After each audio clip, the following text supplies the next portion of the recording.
Bismillah ar-Rahman ar-Rahim.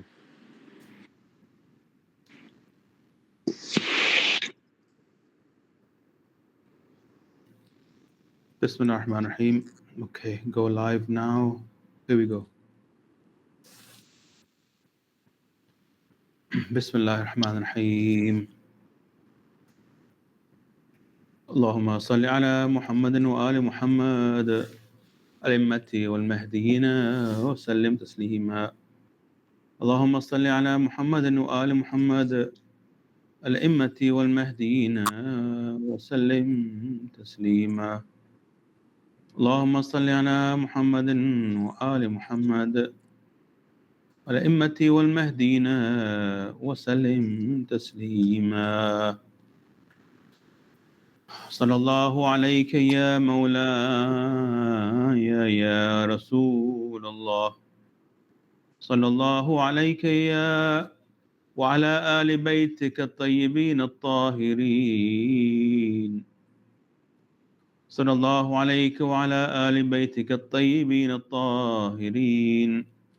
صلى الله عليك وعلى ابن عمك شهيد المحراب علي بن أبي طالب عليه السلام، وعلى بضعتك الطاهرة فاطمة الزهراء المظلومة المغصوبة، وعلى ولدك السبط الحسن المجتبى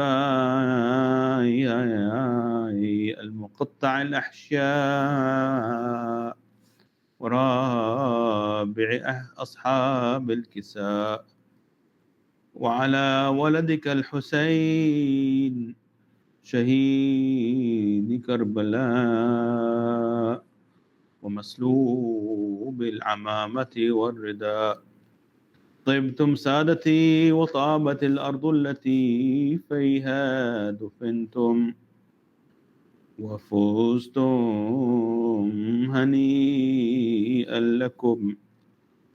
يا ليتنا يا ليت نفوز بأهل ثاركم فيكون فوزا عظيما. Brothers and sisters, Assalamu alaikum wa rahmatullahi wa barakatuh. In the last few nights, we've been discussing the stories of the champions of Karbala, the background, the context. The events are all tragic, extremely sad, not only because this ummah lost its leaders, but also, as I say, ضيعت حظها. Sayyid Ahmed Al-Hasan salamullahi alayhi, he says in the book, I believe it's Al-Ijl, ضيعت هذه الأمة حظها بقتل بنت نبيها, words to this effect. So he says that this ummah wasted its opportunity, wasted its luck, wasted its portion with what it did to Sayyidah Fatima salamullahi alayha and her family and her progeny after her. We often listen to Majlis from other groups like the Shia, like others. However, what they often miss is the context of what happened in the run-up to Karbala. And what we learn from the Sayyid salamullahi alayhi is that it's very important to understand the purpose for which the Hujjahs did what they did. Obviously, if you have somebody who is not the Hujjah, who is not the Imam of the time, and you have another scholar who might be a nice person, might have studied a long time, but there is a difference between the knowledge and understanding of the Hujjah and knowledge and understanding of the scholar. Because the scholar will not truly understand, his personality will not truly match. He will not have inspiration like the Imams, like the Mahdis do from God Almighty. He does not have the guarantee with him that annahu yakun sa'ib, that he will hit the target every time. As we know, Prophet Muhammad, peace be upon him, and his family, he left a will, and in this will, which he wrote by the hand of Imam Ali alayhi salam. Then last night he passed away. The Prophet Muhammad mentioned the names of the representatives of God after him. He mentioned the 12 Imams, and he mentioned the 12 Mahdis, and he mentioned 12 Imams by name. And when he came to mention the 12 the 12 Mahdis, he mentioned the first Mahdi by name, and he mentioned the three names, and after him he mentioned there are other 11 Mahdis. But this first Mahdi, هو أول المؤمنين وفي بعض المصادر هو أول المقربين. He says he's the first of the believers, and in some narrations he says he's the first of the ones who are brought near. So therefore, the guarantee is only with whom? The Hujjas, the ones mentioned by the Prophet Muhammad. And it's very important to understand that when it comes to Sayyid Ahmed Al-Hasan, we don't know the names of the Mahdis after Sayyid Ahmed Al-Hasan. We don't know the names. Only he will give us the names. He will give us the names. They may come through his office in Najaf, but ultimately they're going to come through him. Doesn't matter how pious a scholar is or how pious anyone else is. The point is that this is a guarantee that Allah subhanahu wa ta'ala, God Almighty, has for the guidance of this ummah. You follow the Hujjah, you will be guided. Therefore, many things which were debated, misunderstood regarding the text of Islam, they have been clarified by Sayyid Ahmed Al-Hasan. A lot of people will cry for Imam Hussein, cry for the tragedy of Karbala, including Shia, including Sunnis. But did any one of them mention that Hussein was trying to establish the governance of God, Hakimiyatullah? People didn't often say this. They talk about freedom, they talk about human rights, they talk about anti-tyranny, they talk about love, they talk about a lot of things, religion, pure religion. What about the governance of God? Very few people talk about this. This is a clear example why we have to revisit what we know about Karbala through the eyes of the Hujjah, the eyes of Ahmed Al-Hasan. He says, and there's no issue with repeating what Sayyid Ahmed Al-Hasan says, and what we hear from him, Majlis after Majlis, because فَإِنَّ الذِّكْرَ تَنْفَعُ الْمُؤْمِنِينَ. Quran says, when you remember something, you remind about something, it benefits the believers. So Sayyid Ahmed Al-Hasan said words to the effect that my nose is like stone, like the nose of my forefather Al-Hussein, and you cannot force me to bow down to anyone. And so we see Imam Hussein, he didn't bow down to anyone. None of the Imams did. They only bowed down to Allah, and they were trying to establish governance of Allah. So it was incumbent upon Imam Hussein, summarizing what the Sayyid Ahmad al-Hasan has told us, when he was called to Kufa to go. It was incumbent on him to go and establish God's governance. This is his role on earth. And to fix the religion. He doesn't just mean fix the religion, meaning I'll tell you how to read the Quran properly, I'll tell you how to do wudu properly, I'll correct your number of raka'at. You were reading 4, now you should read 2. I'll see how you are giving adhan, I'll correct this. These are some parts of the religion. The point is, he's the only one who could have corrected the religion because he is the authority in the religion. No one else has the right to even meddle in the religion. But people meddled, and they always meddle. This is mankind. What can we do? What can we do? إِنَّمَا عَلَيْكَ الْبَلَاغُ الْمُبِينُ. The Quran says these kind of words again and again. فذكر إنما أنت مذكر لست عليهم بمسيطر. This is Surah Al-Ghashiyah. إلا من تولى وكفر فيعذبه الله العذاب الأكبر إن إلينا إيابهم ثم إن علينا حسابهم. So what does Allah subhanahu wa ta'ala, God Almighty, say to the Prophet? He says, فذكر, remind them. فإنما أنت مذكر, you are only there to remind. لست عليهم بمسيطر, you can't force them. You can't get control over them like this. إِلَّا مَنْ تَوَلَّى وَكَفَرْ. But the one who turns away and he disbelieves, God will punish him. إِنَّ إِلَيْنَا إِيَابَهُمْ. To us they will come back. ثُمَّ إِنَّ عَلَيْنَا حِسَابَهُمْ. Then we will take their reckoning. We will take their account. Who is we? Is Allah subhanahu wa ta'ala going to come down on a chair and he's going to sit and people will see, like a lot of people think he will bear his calf and you see his hand and you'll see one eye. No, it's going to be the hujjas of Allah. They'll be there. Prophet Muhammad will be judging. The Ahl Bayt will be judging. He told everybody that we are the judges. The Quran is saying they are the judges. How are people going to go back to God? They're going to sit in a room and there's going to be a cloud and it's going to judge them? No, not like this. It'll be the Prophet Muhammad who will judge. It'll be the Imams who will judge. Imam Ali will judge. They'll be on the Hawd. So the point is that people's understanding of religion of God is wrong. Only the Hujjah can correct this, from big things to small things. Is'aluhu anil adaim. These are some of the things which the Imams will say when your Imam comes, ask him about the big events. What about, say, the Fatima salamu alayha and the attack on her house? Now, there was a lot of controversy about this. People used to, some believe, some people didn't believe.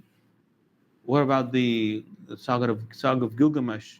What about what happened to the Prophet Muhammad during his life? What about what happened to Imam Hussein in Karbala? All these things have been clarified by Sayyid Ahmed Al-Hasan. So therefore, when it comes to even events that we think we know, it's very important to take from the Hujjah. Otherwise, our understanding is going to be wrong. Somebody would say Imam Hussein was a beacon of democracy. What democracy? Where is the democracy? He asked for votes? No.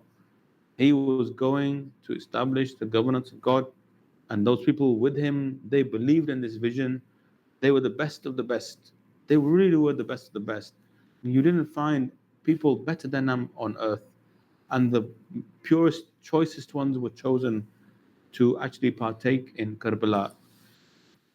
So, but where do these people come from? How are they? How is their upbringing? There was one particular, very famous, very well-known character who is Abu al-Fadl Abbas. They often know him as Abu Fadl in Iraq. When you go to Iraq and you listen to Marthiyat, you know him as Abu Fadl. And Abu Fadl Abbas, salamun alayhi, they even call him Imam Abbas. They have so much reverence and love for him. This individual, he is, after the Imams, he is truly superior. Every culture has a way of thinking of him. He touches everyone.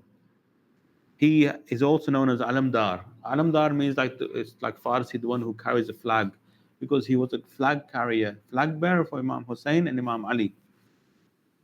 You must have heard of him.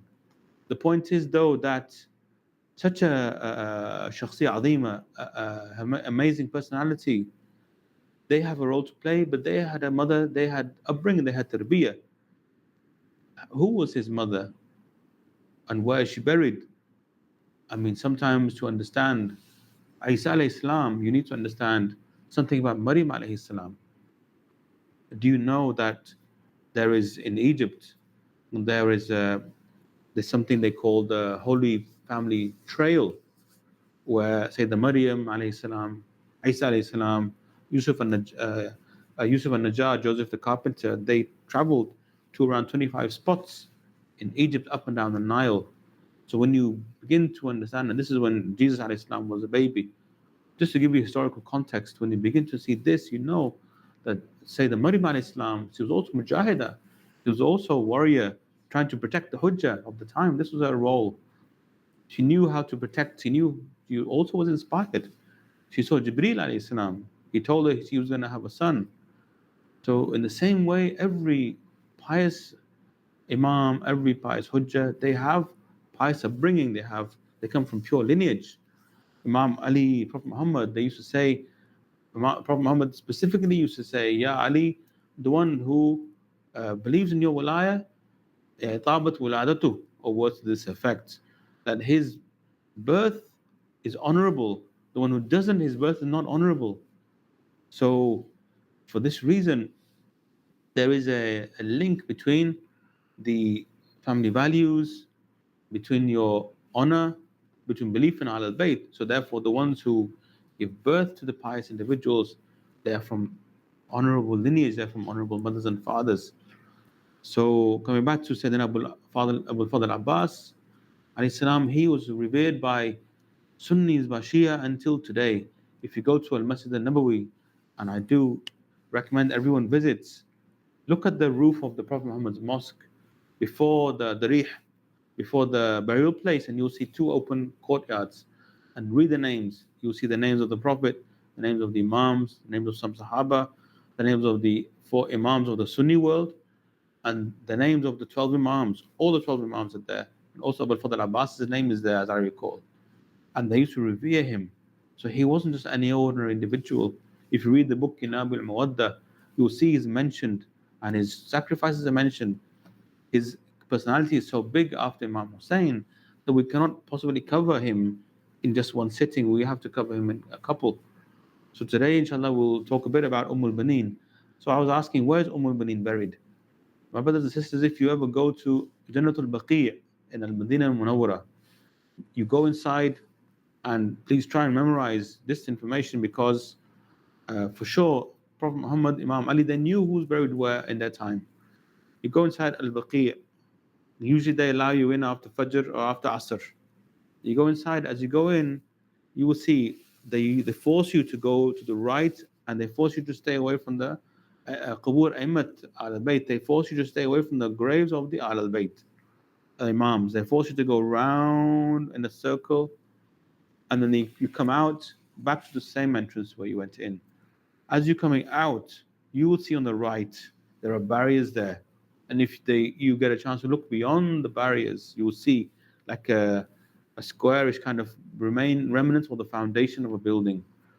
That place is where al-Banin, whose name was Fatima bint Hizam, she's buried. She's buried there.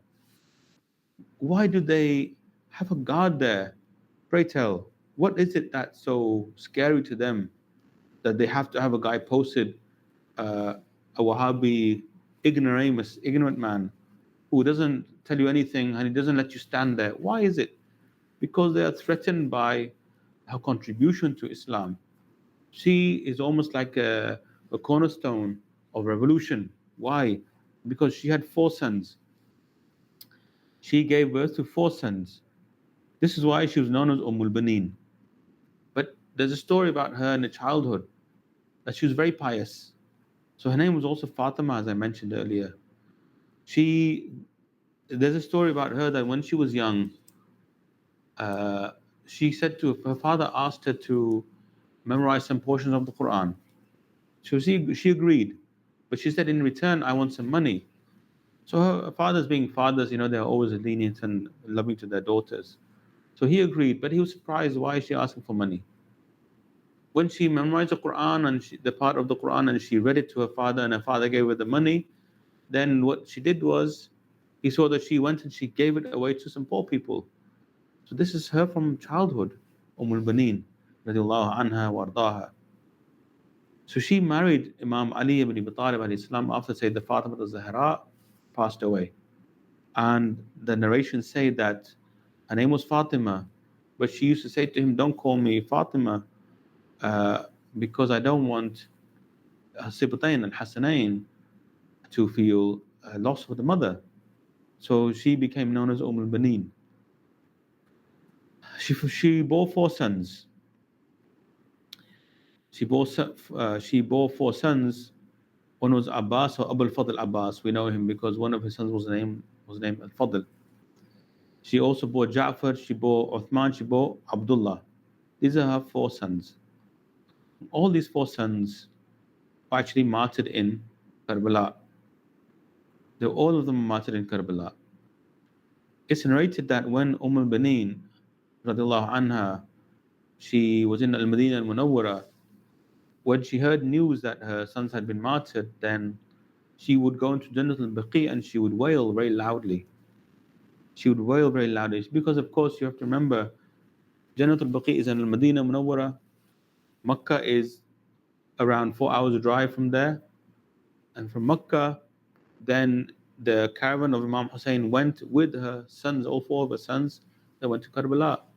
So from the time that she bade them farewell to the time that they ended up in Karbala and to the time that news reached her, it may have been months. So for this reason, they didn't have internet, they didn't have Wi-Fi, they didn't have cars, didn't have airplanes. All they had was people traveling on caravans. So news would reach different places because of the caravans. So for this reason, she wept, and because they were the pious individuals, people of Ahl al-Bayt, they were sons of Imam Ali. Can you just imagine Imam Ali alayhi salam? Some narrations say that he had over 20 children. So of course he married Sayyidah Fatima, salam alayha. He had Imam Hasan, Imam Hussein, and Sayyidah Zainab alayhi salam. He married other women, including al-Baneen. And from her, he had 4 sons. And he had other marriages. For example, Muhammad ibn Al-Hanafiya, he was one of his sons.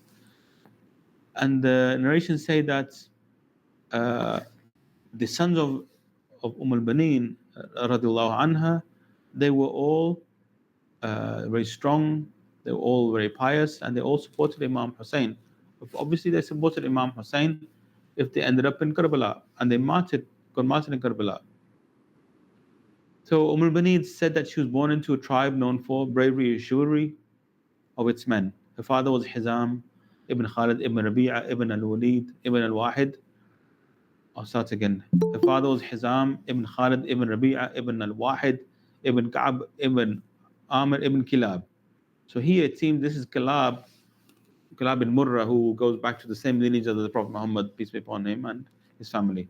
And her mother was Thumama or Layla, the daughter of Suhail ibn Amir ibn Malik ibn Ja'far ibn Kilab.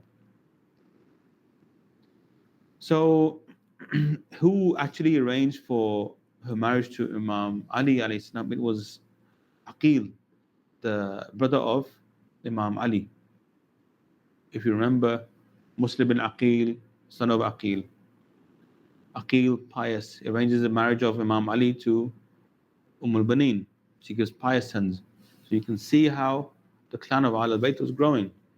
So whenever we cry for Ahl al-Bayt, there's a reason. These were the purest of individuals and noblest of individuals. And the crying is not only for them, it's for this ummah. What did this ummah do to itself? It destroyed itself. It's sometimes beyond comprehension. We cry for many reasons. Sometimes people cry for happiness. Sometimes people cry for sadness. You can have tears of joy, by the way. But tears of sadness, sometimes it's depression, not just sadness over something small. You might cry because you have bad eyes, irritation in the eyes. You might cry because you are depressed. So there's a few reasons. So, but the sadness is not just for these pure individuals by having pity on them, not necessarily, because they call Abu Fadl Abbas Bab al-Hawa'ij, like they call Imam Musa al-Kadhim Bab al-Hawa'ij. Like you can do wasila and dua in the name of any of the Imams, Mahdis, Prophet Muhammad, and even the pious people from the families, and the help will come. You can do dua in the name of Sayyid Fatima, and people do dua in the name of Sayyid Zainab, and people do, and their prayers are answered. This is not shirk. These are people, these are doors to Allah. Allah will never come and show Himself, so though you recognize Allah through these people. So by approaching them, Quran also talks about wasila. By approaching them, going through them, they do intercession on your behalf. You send salam to them, Allah send your salam to them. It reaches them. So there's no issue here. But coming back to Imam Hussein alayhi salam, all of the brothers, the sons of al-Baneen, they supported Imam Hussein. They supported Imam Hussein. And again, I'd invite you to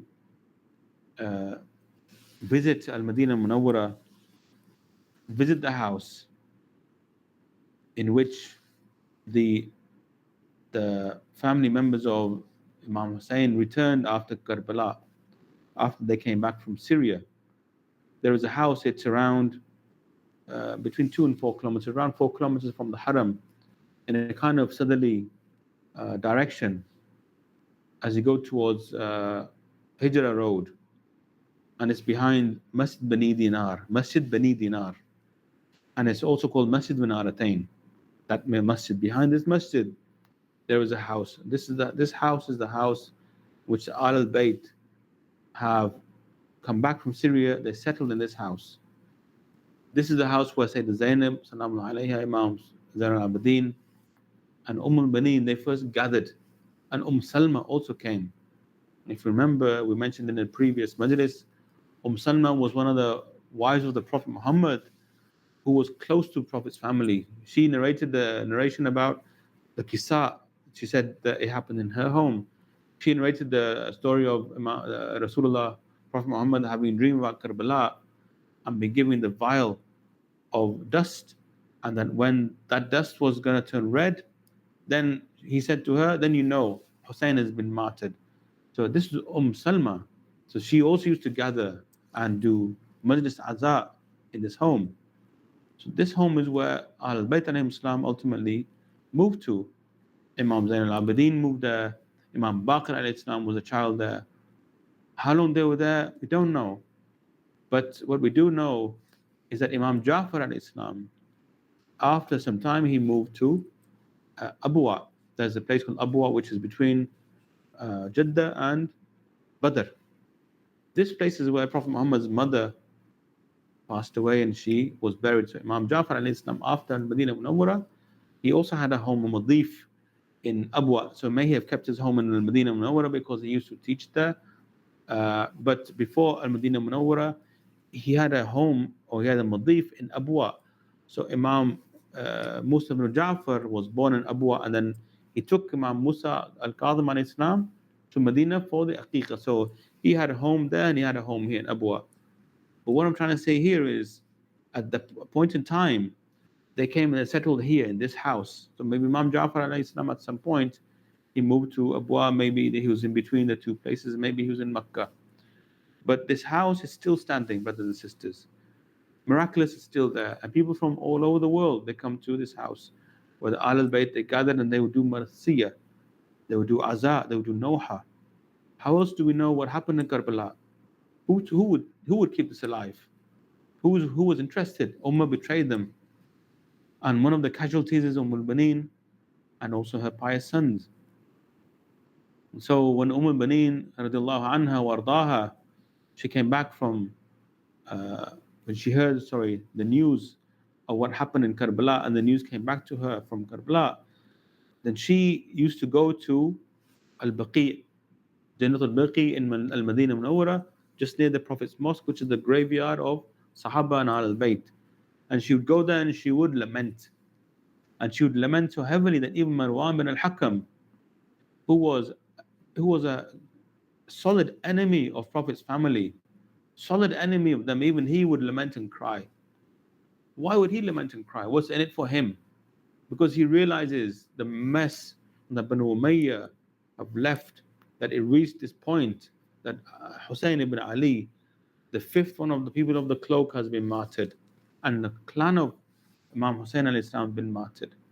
This is enough for even a hard-hearted, despotic kind of person like Marwan bin al-Hakam to lament and to cry. So what did al-Banin? There's a poem which is ascribed to al-Banin, which we'll read at the end. Just want to talk a little bit about Sayyidina Abul Fadl Abbas, salamullahi alayhi. If you go to Karbala, you will see that there is Darih Abul Fadl Abbas and Darih Al-Hussein, Abu Abdullah Al-Hussein, and they're at some distance. What's well known about Abu Fadl Abbas is they call him Suqya al-Bayt, which means or as-Saqa, the water carrier.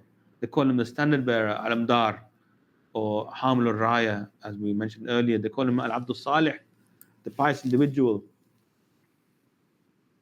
They call him a Shaheed. They call him Bab al-Hawaij, we mentioned earlier. They call him Qamar Bani Hashim. Qamar Bani Hashim means the moon of Banu Hashim. This title used to be given to the ones who was outstanding amongst Banu Hashim. It was also given to the Prophet Muhammad's father, Sayyidina Abdullah salam alayhi, who was also buried in Al-Madinah Munawwara. He's buried not in Al-Baqi, he's buried literally on the perimeter of the mosque, which the wall where you have door number 5 or door number 6, he's buried there under one of the walls in that area. So that time, the mosque wasn't that big, but it was expanded later. So he was also called Qamar bin Hashim. Like Sayyidina Abu al-Fadl Abbas was called Qamar bin Hashim. Qamar means like the moon, means that they were beautiful, resplendent. Why was it called Saqa? Why was it called the righteous servant? Why was it called Bab al-Hawaj? Well, let's have a little look at what he contributed. Imam Ali alayhi salam said once that my son Abbas has been nurtured with knowledge. زقه العلم زقا أو كما قال عليه الصلاة والسلام.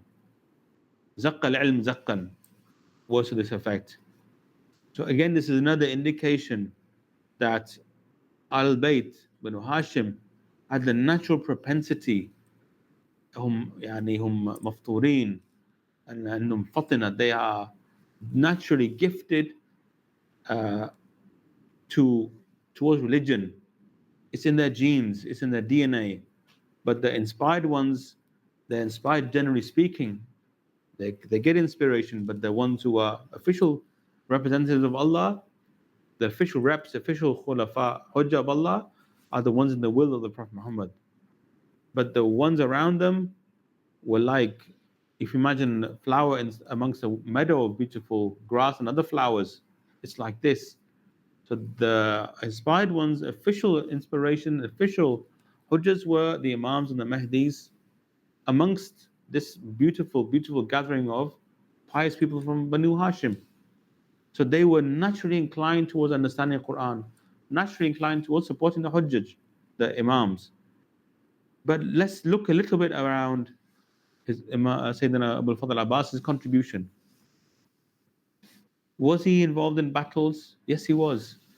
He was with Imam Ali alayhi salam in the Battle of Siffin, in which he fought the renegade Muawiyah bin Abi Sufyan, enemy of Allah.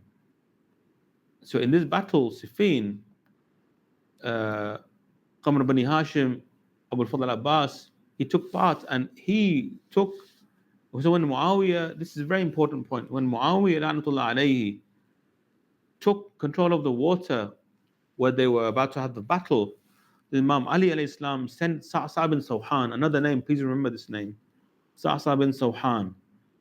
He had a son, as I remember, called Zayd bin Sawhan, who was also with the Prophet Muhammad, who was martyred. Sa'sa bin Sawhan was sent to negotiate to get access to the water. But after being denied, Imam Ali alayhi salam, Hujjatullah fil ard, Asadullah al-Ghalib, Ali ibn Abi Talib, he ordered his soldiers to fight for the water. So when they went to fight, so who did he send? Have to understand this. Who did he send? He didn't send small, average people like us. He sent Al-Hasan al-Mujtaba, Hussein al-Shaheed, Abbas. He sent these three. These were the lions of God. He sent these two hujjas and Abu Fadl Abbas, their brother, to regain access to the water. And in this episode, they say that you can see the bravery, the outstanding status of Abu Fadl Abbas, and even sometimes in the battles, when Imam Ali alayhi salam would keep Sibtain, Imam Hassan, Imam Hussein back. He would keep them back to protect them so that Ali Muhammad would continue. And who would he send into the battle to fight? Abu Fadl Abbas, he would send him. He would send Muslim bin Aqil. He would send these warriors. So as you can see, and as everyone knows, in the Battle of Siffin, when they regained power and control of the water, then what did they do? They showed truly humanity and God's mercy and justice on earth. They allowed even the enemies of God to drink from the water. But the opposite happened in Karbala, when the son of Muawiyah, whose name was Yazid ibn Muawiyah, La'natullah alayhi, when his army got control over the river Euphrates, Ifrit, Furat, then they denied access of water to Imam Hussein and his family. It's in living memory. It was in living memory that his father learned the lesson from Al Bayt, a justice of Al Bayt. But the evil character continued in the son of Yazid. So this is, you can see the same mentality as despots around the world. Look in Gaza, look at Zionism. These people are the same. These are cut from the same cloth. Enemies of Allah, enemies of humanity. So when in the battle, or not even battle, Karbala wasn't a battle, brothers and sisters. It was a tragedy. It was a slaughter. When Imam Hussein alayhi salam, he's with Abu Fadl Abbas, they tried to access the water and they tried hard. And one time, some narrators say that they actually reached the water on one day, but it was very difficult for them and they were injured. But then they tried on another day and they were not successful. And we'll leave that for another day because it's extremely, extremely, extremely sad. It's too much. So what happened? They even tried to dig wells, but every time they dug a well, they came across hard rock. Look, and these were the God's people on earth. Yet the tragedy of Karbala was so bitter that they were not able to reach any water, and they were thirsty for 10 days.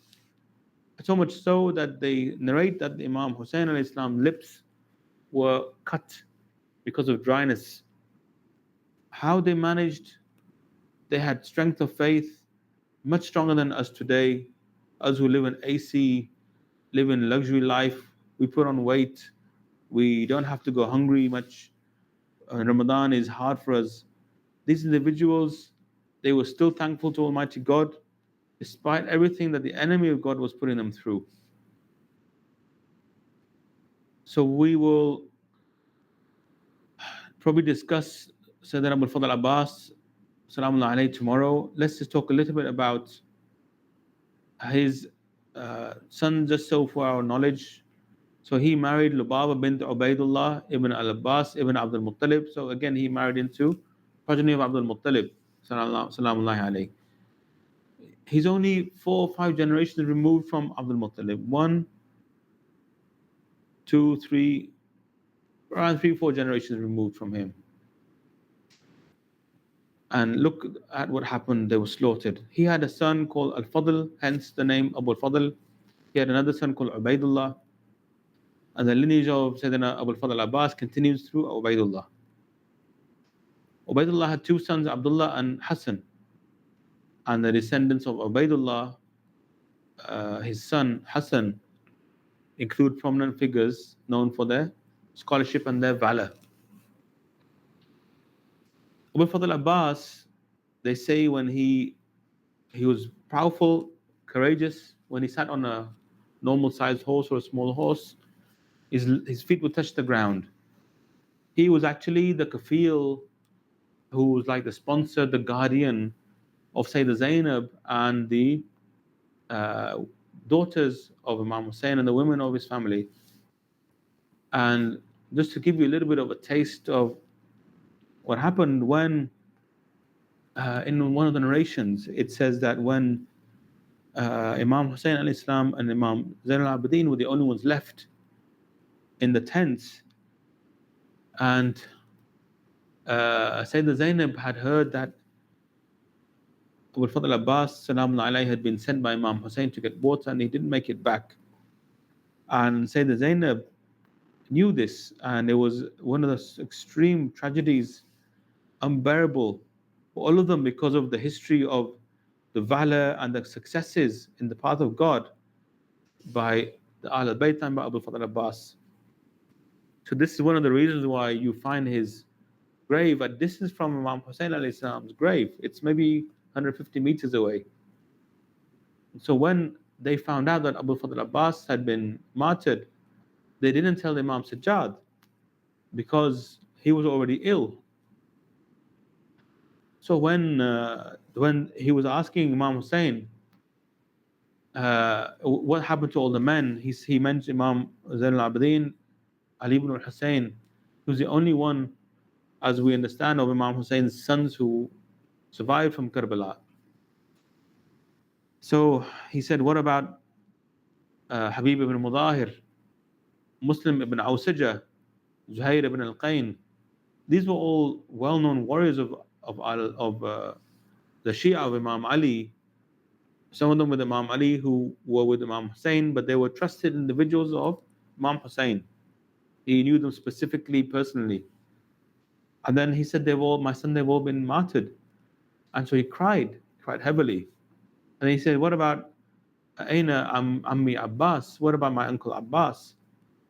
And then in the narration it says that Sayyidina Zainab started looking at Imam Hussein because she was worried what he would tell Imam Sajjad, because she knew if he tells him, this will probably be too much. So when Imam Hussein told Imam Sajjad, Zain al-Abidin, they say he cried very heavily because Abu Fadl Abbas was like a sign of victory. You have some people in life who, when they're there, you have a good feeling that things are going to go well. And he was one of them.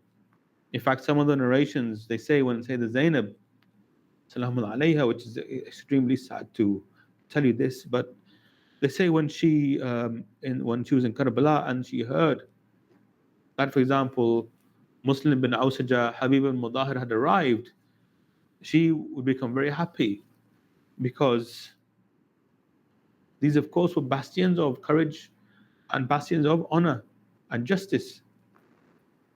So when they had arrived, he became very happy. And Abu Fadl Abbas, Salamun alayhi, was one of these kind of individuals.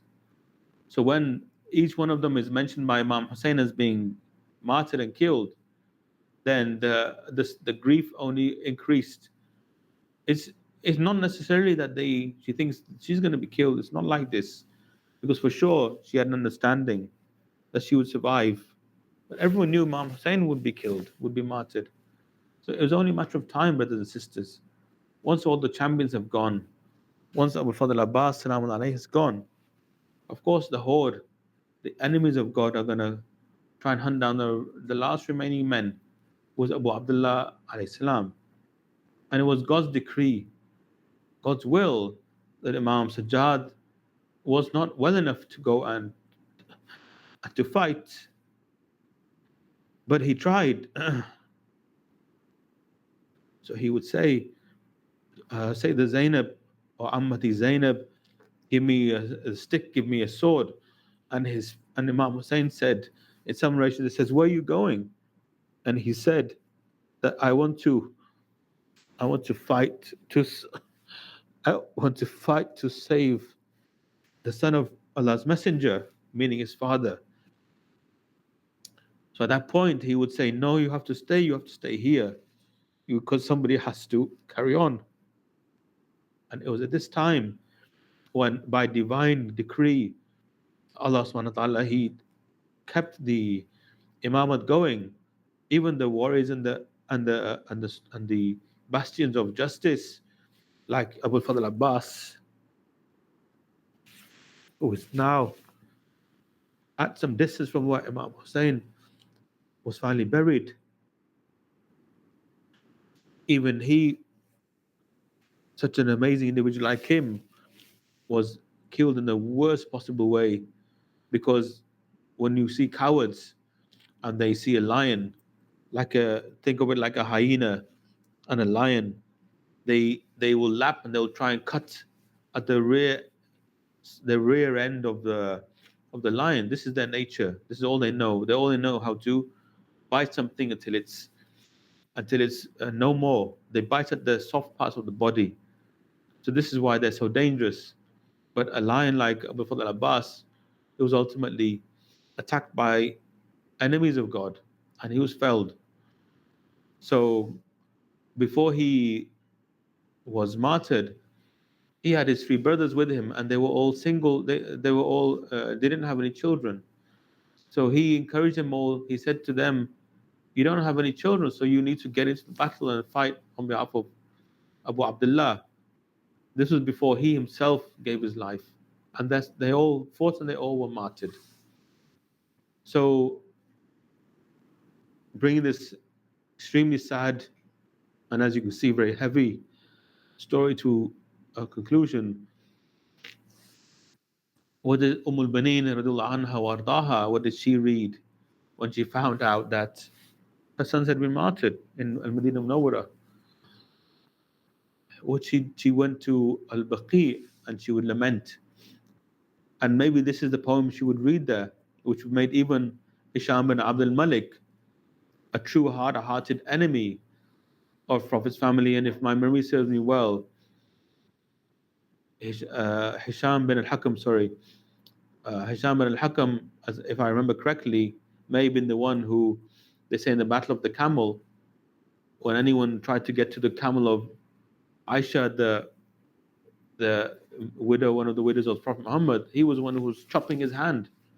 And it was Imam Hassan alayhi salam who ultimately went and he felled the camel, he cut it down. So what did Baneen, even what she read, what she said to make even this enemy of God cry, this may have been what she would read. لا تدعوني ويك البنين تذكريني بليوث العرين لا تدعوني ويك البنين تذكريني بليوث العرين. Do not call me البنين, reminding me of the lions of the den. كانت بنون لي أدعى بهم واليوم أصبحت ولا من بنين. كانت بنون لي أدعى بهم واليوم أصبحت ولا من بنين. I had sons by whom I was known, but today I have none. أربعة مثل نسور الربا قد واصلوا الموت بقطع الوتين. أربعة مثل نسور الربا قد واصلوا الموت بقتل الوتين. For like eagles of the peaks who face death with severed veins. For like eagles of the peaks who face death with severed veins. تنازع الخرسان أشلاهم فكلهم أمسى صريعا طعين. تنازع الخرسان أشلاهم فكلهم أمسى صريعا طيعين. Their bodies fought over by the spears all became slain and wounded. The bodies fought over by the spears all became slain and wounded. يا ليت شعري أكما أخبروه بأن عباس قطيع اليمين. يا ليت شعري أكما أخبروه بأن عباس قطيع اليمين. Oh, if only I knew, as they say, that Abbas's right arm was severed. Oh, if only I knew, as they say, that Abbas's right arm was severed. يا ليت شعري أكما أخبروه بأن عباس قطيع اليمين. يا ليت شعري كما أخبروه بأن عباس قطيع اليمين. If only I knew, as they say, that Abbas's right arm was severed. If only I knew, as they say, that Abbas's right arm was severed. وسيعلم الذين ظلموا آل محمد أي منقلب ينقلبون والعاقبة للمتقين. السلام على الحسين الذي ذبح عطشانا. يا حسين تركتها يوم التروية ولا زالت تنزل لعنة غضبها عليهم. فإليك حججت يا قبلة الله. Peace be on Hussein, the one who was butchered whilst thirsty.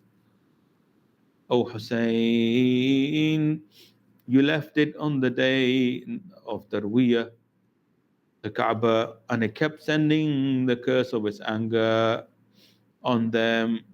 So it's to you I did my pilgrimage. Assalamu ala al-Hussein wa ala Ali ibn al-Hussein wa ala ashab al-Hussein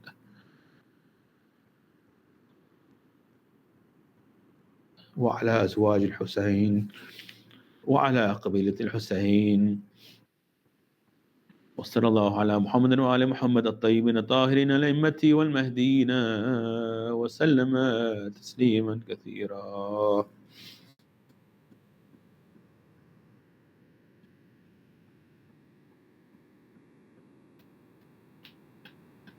You want to start the reading quick poem now?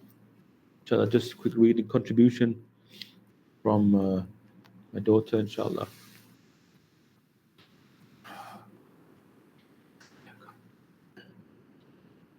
Bismillah ar-Rahman ar-Rahim.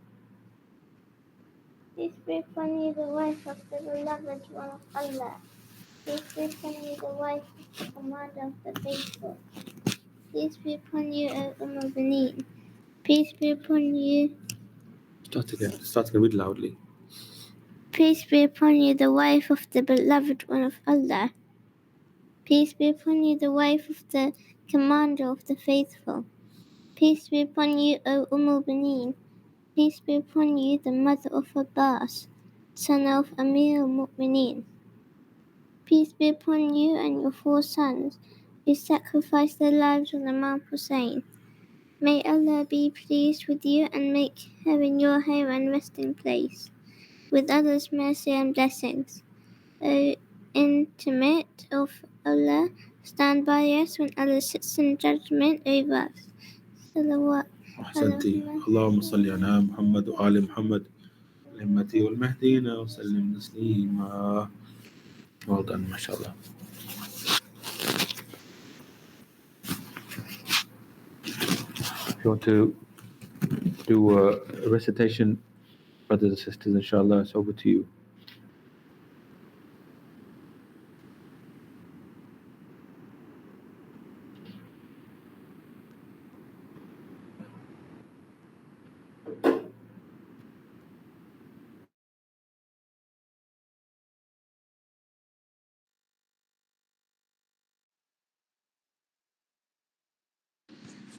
Assalamualaikum. Did you say that I should recite it now? Yeah, I think make a start now, inshallah. Okay. Open Allah.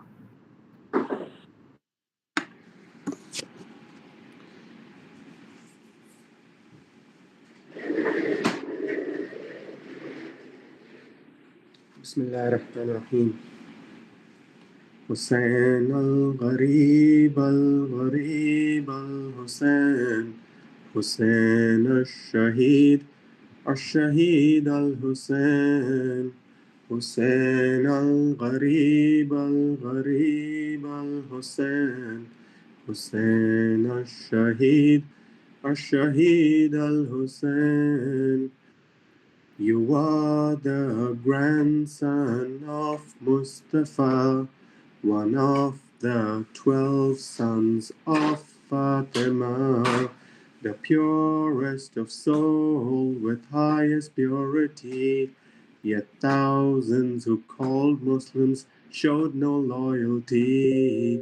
Hussein al-Gharib, al-Gharib al-Hussein, Hussein al-Shahid, al-Shahid al-Hussein. Hussein. حسين الغريب الغريب الحسين حسين الشهيد الشهيد الحسين. They knew you among those who entered Kisa, and yet they left you with no shroud in Karbala. The cloak of Yamani is crying for you, which made us cry for the sake of Hussein, Hussein al-Gharib, al-Gharib al-Hussein, Hussein al-Shahid, al-Shahid al-Hussein, Hussein al-Gharib, al-Gharib al-Hussein, Hussein al-Shahid, al-Shahid al-Hussein. You are the teacher of charity. You fed the horses of your enemy.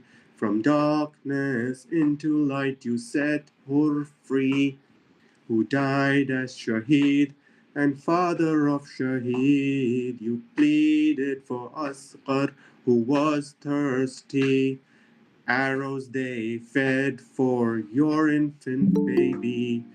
حسين الغريب الغريب الحسين حسين الشهيد الشهيد الحسين حسين الغريب الغريب الحسين حسين الشهيد الشهيد الحسين.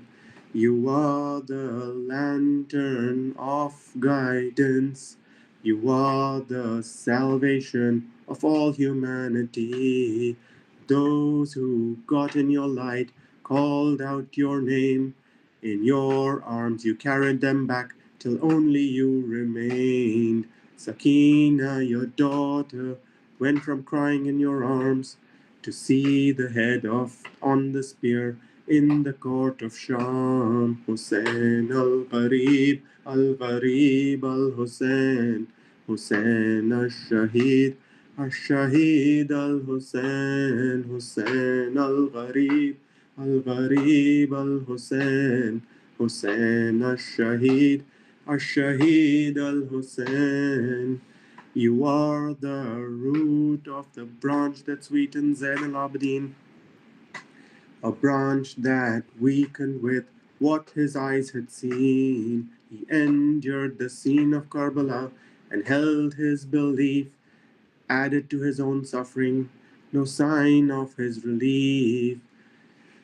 The sight of women and children tied in chains, and hearing Zainab crying, pain al-Hussein, Hussein al-Gharib, al-Gharib al-Hussein, Hussein al-Shahid, al-Shahid al-Hussein, Hussein al-Gharib, al-Gharib al-Hussein, Hussein al-Shahid, al-Shahid al-Hussein. No Qasim, no On, no Muhammad, no Abbas, no Akbar, no Asghar, you lost them all so fast.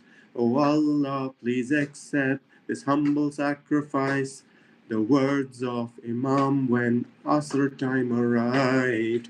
O Allah, what has he lost? He who loses you.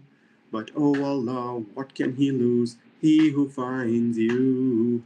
Hussein al-Gharib, al-Gharib al-Hussein, Hussein al-Shahid, al-Shahid al-Hussein, Hussein al-Gharib, al-Gharib al-Hussein, Hussein al-Shahid, al-Shahid al-Hussein. You are the savior of mankind. Today we call Ya Mahdi, as a sign, for surely he grieved over tortured beloved, and laments on the trials of Al-Musayyab. Ya Ahmed Al-Hasan, we vow to grieve in the light of Hussein. Together we believe. حسين الغريب الغريب الحسين حسين الشهيد الشهيد الحسين حسين الغريب الغريب الحسين حسين الشهيد الشهيد الحسين حسين الغريب الغريب الحسين حسين الشهيد الشهيد الحسين Hussein, Hussein, Hussein, Hussein. Ya Ali, Ya Ali, Ya Ali, Ya Ali. Ya Abbas, Ya Abbas, Abbas, Abbas. Hussein, Hussein, Hussein, Hussein. اللهم صل على محمد وعلى محمد وعلى آل المهديين وسلم تسليما كثيرا. Over to you, brother. اللهم مكن لقاء مال محمد في الأرض. سيد أحمد الحسن سلام عليه. اللهم إن كان هذا يرضيك فخذ حتى ترضى. اللهم إن لم يكن بك غضب علينا فلا نبالي. اللهم مكن لبقية الله في الأرض محمد بن الحسن المهدي عليه السلام. اللهم مكن لأولادهم المنتجبين المصطفين الخيار المهديين في الأرض. أو يتغير الأمر هذه المرة يا رب. اللهم مكن لهم جميعا في الأرض واقض حوائجهم واحفظهم من كل سوء مكروه وريح قلوبهم.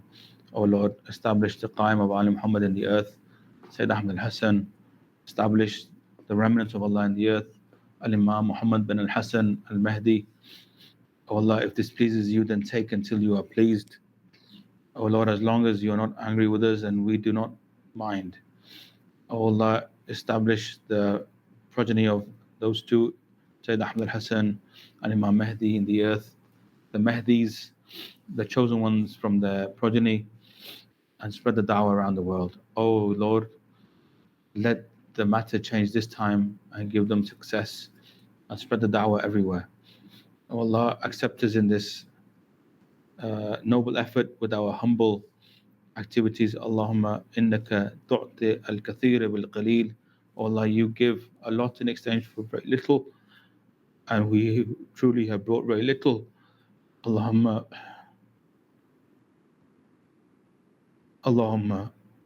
تقبل منا هذه البضاعة المزجاة, the same way that the brothers of Yusuf alayhi Islam said to him, we have brought very little, and إن الله إنا نراك من المتصدقين وتصدق علينا إن نراك من المحسنين. And so have mercy on us and be charitable to us. Oh Allah, be charitable to us because you truly are the kind and noble. Please accept this meager effort in your path and help us to spread the da'wah and whatever way you wish, and make us أجعلنا كما تحب لا كما نحب, make us like as you like, not as we like. وآخر دعوانا الحمد لله رب العالمين وصلى الله على محمد وعلى محمد الطيبين الطاهرين الأئمة والمهديين وسلم تسليما كثيرا. والسلام عليكم ورحمة الله وبركاته.